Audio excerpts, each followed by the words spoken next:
என்னப்பா ரெடியா? ரெக்கார்ட் பண்ணிக்க. ஸோ ஹலோ கைஸ், இன்னைக்கு பார்த்தீங்கன்னா வந்து நம்ம இளையராஜாவோட ஒரு சில இஷ்யூஸை பற்றி தான் வந்து இந்த வீடியோவில் பேச போகிறோம். ஸோ மறுபடியும் வீடியோ கிடச்சிருக்கு பாருங்க, அது வாங்க வீடியோக்கு வச்சுருவோம். ஸோ இப்போ பார்த்தீங்கன்னா வந்து நம்ம இளையராஜா சார் வந்து நிறைய பேர் வந்து இந்த காப்பரேட்ஸ் அப்படின்ற வந்து கிளைம் பண்ணிட்டு வந்துட்டு இருக்காரு.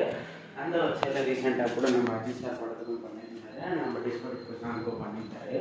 அண்ட் இப்போ வந்து ட்ரெண்டிங்காக போயிட்டு இருக்கிற விஷயம் என்ன அப்படின்னு பார்த்தீங்கன்னா வந்து மிஸ்டர் அண்ட் மிஸ்ஸஸ் படத்துக்கு அனிதா விஜயகுமாருக்கு காப்பரேட்ஸ் வந்து கேட்டிருக்காரு. ஸோ அந்த படத்துக்கு வந்து அவங்க வந்து ரொம்ப பயங்கரமாக விமர்சிச்சிருக்காங்க. அண்ட் இவர் கேட்குறதுல வந்து நியாயமே இல்லை அப்படின்னு சொல்லி நிறைய பேர் வந்து அவங்களுக்கு எதிராக வந்து வேறுபாடுகள் வச்சுட்டு இருக்காங்க. அது என்ன அப்படின்னு பார்த்தீங்கன்னா இவர் பார்த்தீங்கன்னா ஒரு செகண்டுக்கு ஒரு கோடி, அதாவது இப்போது ஒரு படத்தில் ஒரு பாட்டு ஒரு 10 செகண்ட் யூஸ் பண்ணுறாங்க அப்படின்னா 10 கோடி அப்படின்றாரு. அவர் வந்து அவர் தேவைக்கும் அதிகமாக கேட்குறாரு. இது வந்து ஃபேன்ஸ் மத்தியில் வந்து ரொம்பவுமே வந்து ஒரு கேவலமான விஷயம் அப்படின்றத வந்து எல்லாருமே வந்து நினச்சிட்டு வராங்க. நம்ம ரஜினி சார் வந்து ரீசெண்டாக ஒரு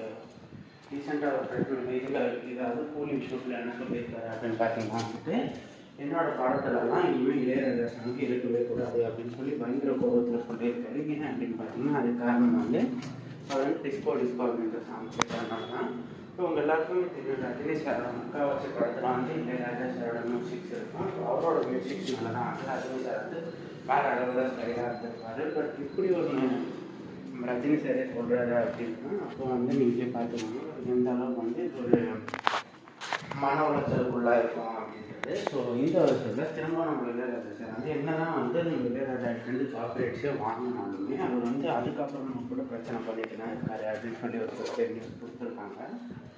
ஸோ சினிமா சம்மந்தப்பட்ட நியூஸ் உடனே தெரிஞ்சுக்கணும் அப்படின்னு நினச்சிங்கன்னா மறக்காமல் சேனலை சப்ஸ்கிரைப் பண்ணி வச்சுக்கோங்க. இதை பற்றி நான் உங்கள் ஒப்பீனியன் அப்படிங்கிறத மறக்காமல் சொல்லிட்டு நன்றி நண்பா.